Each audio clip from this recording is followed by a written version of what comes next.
இந்த செய்தியை அனுப்பி கேட்டிருந்தாங்க. இவர் தான் இந்த வாதி அல் ஜப்பாரி என்று அழைக்கப்படக்கூடியவர். இதை ஒரு 4 ஷேக்குகள் சேர்ந்து சொல்லிட்டாங்களாமே அப்படின்னு கேட்டுக்கிட்டு இருக்கிறாங்க. முதல்ல இவங்க பழங்குடி இனத்தினுடைய ஒரு தலைவர். இவர் 4 பழங்குடி அமைப்பினுடைய தலைவர்கள் சேர்ந்துதான் இந்த அறிவிப்பை வெளியிட்டிருக்கிறாங்க. இவர் ஹெப்ரான் பகுதிகளை சேர்ந்தவர். வெஸ்ட் பேங்க் இருக்குதா இல்லையா, காசா ஒரு பக்கம், வெஸ்ட் பேங்க் மேற்கு கரை என்பது இன்னொரு பக்கம். மேற்கு கரையில் அந்த ஜெருசலம், அதே போன்ற ஹெப்ரான், அதே மாதிரி அந்த மசூல் அக்ஸா இருக்கிறது. இது எல்லாமே இருக்கிறது மேற்கு கரையில், வெஸ்ட் பேங்க் பகுதியில். அந்த வெஸ்ட் பேங்க்ல இஸ்ரேலுடைய கட்டுப்பாட்டுக்கு கீழாக இல்லாமல் பாலஸ்டைன் அத்தாரிட்டி, பாலஸ்தீன அதிகார சபைன்னு மஹமூத் அப்பாஸ் வச்சிருக்கிறாரா இல்லையா, அந்த மஹமூத் அப்பாஸினுடைய ஆட்சிக்கு கீழே ஹெப்ரானுடைய பகுதிகளில் தான் இவர்கள் வாழ்ந்து கொண்டிருக்கிறார்கள்.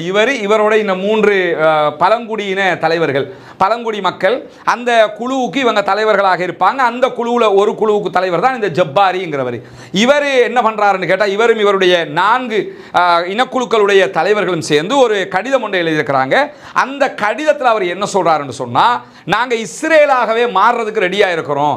எப்படி மாற ரெடின்னு சொன்னால், இந்த வெஸ்ட் பேங்க்னு தனியாக வச்சுக்கிட்டு அதில் பாலஸ்தீன் அத்தாரிட்டின்னு சொல்லி ஆஸ்லோ உடன்படிக்கை பிரகாரம் ஒரு அதிகாரத்தை கொடுத்து வச்சு அவங்களுக்கு கீழே நாங்கள் இருக்க விரும்பலை, இதை ஒரு இஸ்ரேலுடைய எமிரேட்ஸாக மாற்றுங்க அப்படிங்கிறாங்க. யுஏஇ இருக்குதா இல்லையா, இப்போ யுனைடெட் அரப் எமிரேட்ஸ் வச்சிருக்கிறாங்களா இல்லை, ஐக்கிய அரபு ராச்சியம்னு சொல்லி அதில் துபாய், அபுதாபி அப்படி இணைஞ்சிருக்கிறாங்களா இல்லையா, அது மாதிரி இஸ்ரேலோடு சேர்த்து ஒரு யுனைடெடாக எமிரேட்ஸாக நாங்கள் மாறணும், அதுக்கு நாங்கள் ஒத்துழைக்கிறதுக்கு ரெடியாக இருக்கிறோம்.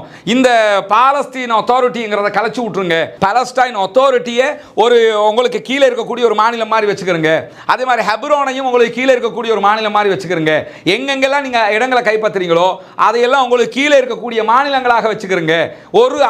ஒரு ஆட்சி கீழே துபாய் இருக்கும், அபுதாபி இருக்கும், இந்த மாதிரி இருக்குதா இல்லையா, இந்த மாதிரி இதை இஸ்ரேலுக்கு கீழே கொண்டு வாங்கன்னு சொல்லித்தான் இன்னைக்கு இவர் கோரிக்கை வச்சிருக்கிறாரு. நமக்கு என்னன்னா, ஷேഖோடு சொல்லிட்டாரு, இந்த முடிய ஏதோ ஒரு மாபெரும் அறிஞர் ஒருத்தர் ஒரு ஃபத்வா கொடுத்துட்டாரு போல இந்த மாதிரி நினச்சிக்கிட்டு இருக்காங்க. அவர் பழங்குடியின தலைவர்கள், இவங்க எலும்பு துண்டை போட்டால் வாலாட்டக்கூடியவங்க. மஹமூத் அப்பாஸே அப்படித்தான். ஆல்ரெடி மஹமூத் அப்பாஸ் ஆட்சி அப்படித்தான் இருந்துகிட்டு இருக்குது, இஸ்ரேலுக்கு கீழே தான் இருந்துகிட்டு இருக்குது. இஸ்ரேலுடைய மானியத்தை வச்சு தான் அந்த ஆள் வாழ்ந்துகிட்டே இறக்குறான். மஹமூத் அப்பாஸ் ஆல்ரெடி அடிமை தான், ஆனால் அந்த அடிமைத்தனம் பத்தலையாம். மஹமூத் அப்பாஸ் முட்டுக்காலில் தான் நின்றுக்கிட்டு இருக்கிறாரு.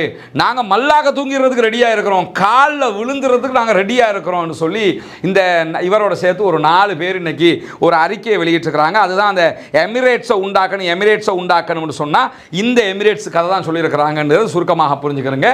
அதே நேரத்தில் பாலஸ்தீன எதிர்ப்பு அமைப்புகள் இருக்கிறாங்களா இல்லையா, 14 போராட்ட குழுக்கள்